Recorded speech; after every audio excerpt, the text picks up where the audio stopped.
नावावर जे ते खासदार नवनीत राणा संपूर्ण निवडणूक लढवणार आहे। आपल्या सोबत आमदार रवी राणा आहेत। काय प्रतिक्रिया? भाजपने उमेदवारी देत विश्वास टाकलेला खासदार नवनीत राणावर कसं पाहता?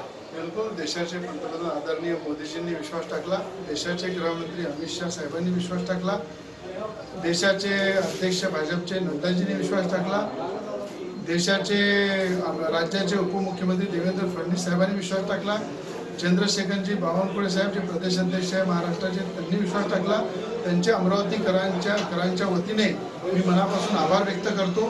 सगळ्या तळागाळातल्या जनतेला न्याय देण्यासाठी नवनीत राणांना अमरावती निवडलं हे खऱ्या अर्थानं मी अमरावतीकरांच्या वतीने आभार तर व्यक्त करतोच, पण ह्या 5 वर्षामध्ये खासदार नवनीत राणे ज्या पद्धतीनं भाजपची बाजू मांडली, ज्या पद्धतीनं देशाच्या हितासाठी देशाचे पंतप्रधान मोदीजींनी नवनीत राणांची निवड केली, ते मला असं वाटतं देशाच्या पंतप्रधानांचं जे विजन आहे ते पुढे नेण्याचं भाजपच्या कार्यकर्ता म्हणून नवनीत राणा काम करतील असा मला विश्वास आहे आणि मी त्यांना नवनीत राणांना मनापासून शुभेच्छा।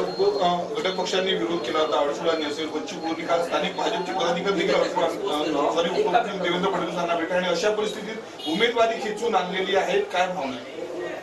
मी आपल्याला सांगतो, कुठल्याही भाजपच्या कार्यकर्त्याचा विरोध नाही आहे, कोणी विरोध केला नाही आहे।